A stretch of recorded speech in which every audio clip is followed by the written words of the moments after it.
Hello दोस्तों, मेरा नाम है नोहर और आप देख रहे हैं कबीर मैथ्स क्लासेस। आज की इस वीडियो में हम सीखने वाले हैं ऋणात्मक घात क्या होती है और इन ऋणात्मक घात के हमको क्या क्या सॉल्यूशन हम प्राप्त कर सकते हैं। पिछली क्लास में हमने देखा था कि कोई भी संख्या जिसकी घात अगर धनात्मक होती है तो हम उसको आसानी से हल कर पाते थे। जैसे मान लीजिए हम यहाँ पर लिखते हैं 3 की घात 2, तो हम इसको सिंपल से लिख लेते थे कि 3 को हमको 2 बार इंटू करना है। लेकिन बात यहाँ पे उल्टी हो रही है कि अगर घात माइनस में हो, यानी कि यहाँ पे ऋण 2 हो तो क्या होगा। इसके लिए हमने जो प्रॉपर्टी एक सीखी थी, घात का एक नियम सीखा था, उसको हम बहुत अच्छे से उपयोग में लेने वाले हैं।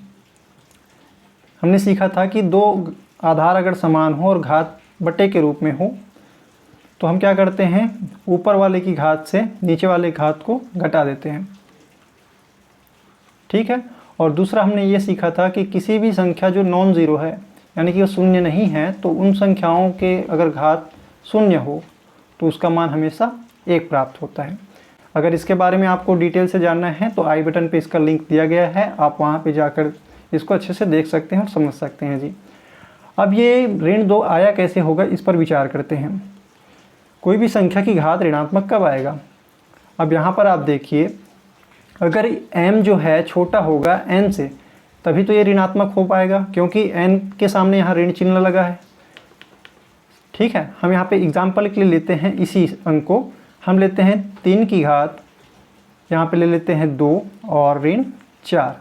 इसका मतलब क्या आया कि बड़ी संख्या से छोटी संख्या घट जाएगी, लेकिन जो चिन्ह है वो बड़ी संख्या वाली रहेगी। यहाँ पे क्या करेंगे, 3 की घात लिखेंगे, 4 में से 2 को घटाएंगे, लेकिन जो चिन्ह है वो बड़ी संख्या वाली रहेगी।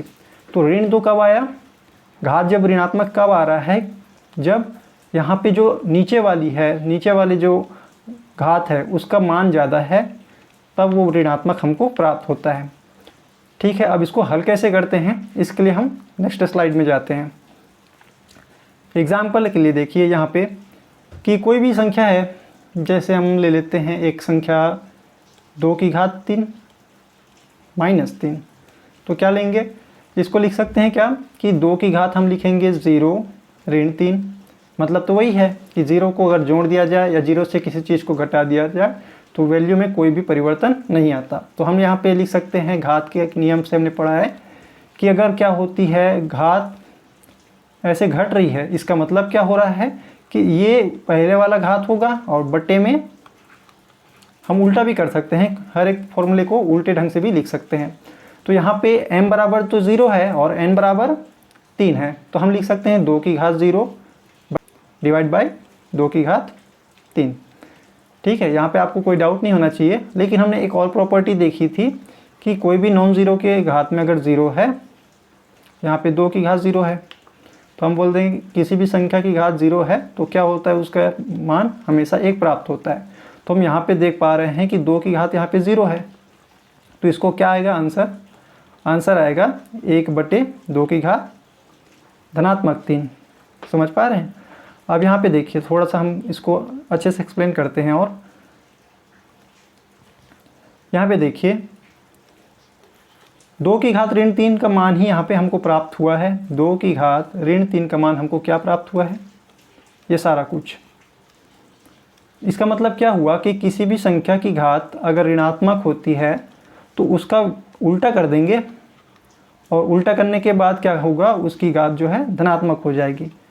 एक अगला एग्जाम्पल लेते हैं ताकि आपको ये कॉन्सेप्ट और अच्छे से दिमाग में बैठ जाए। एक एग्जाम्पल यहाँ पे हम ले रहे हैं कि मान लीजिए 5 की घात ऋण 4 है।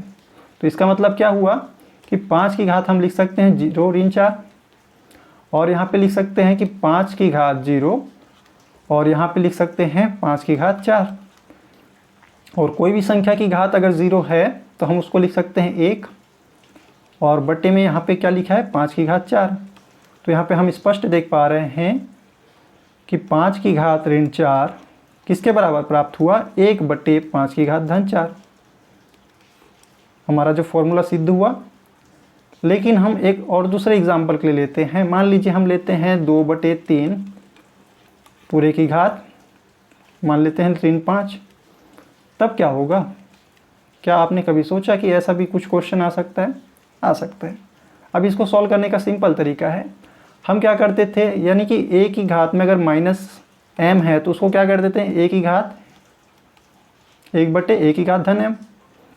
यही चीज़ हम यहाँ पे करने वाले हैं। यहाँ पे क्या है हमारा, a जो है पूरा 2/3 है, तो हम क्या करेंगे 2/3 पूरा नीचे में लिख देंगे। देखिए ध्यान से, यहाँ पे हम लिख देंगे, तो यहाँ पे लिख देंगे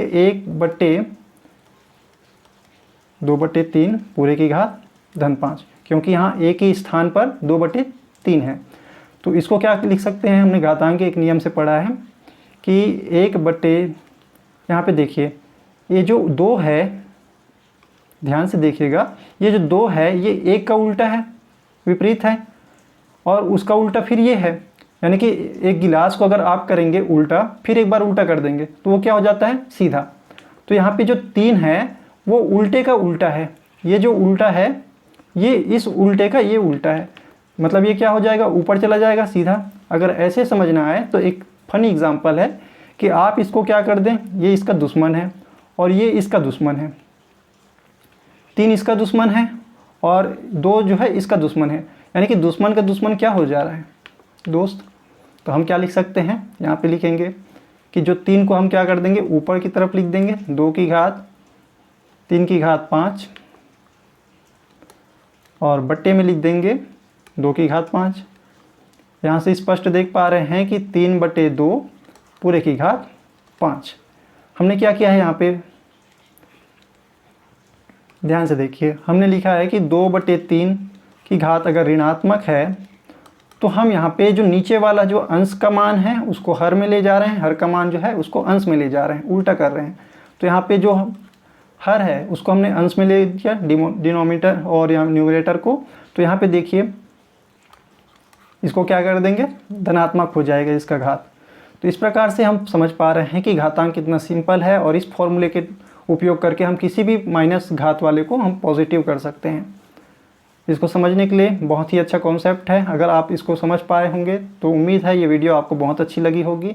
अगर आपको कोई भी डाउट है तो आप इस नीचे कमेंट बॉक्स में लिखकर बता सकते हैं, और साथ ही अगर ये वीडियो आपको अच्छी लगे हो तो आप अपने दोस्तों के साथ शेयर करना ना भूलें।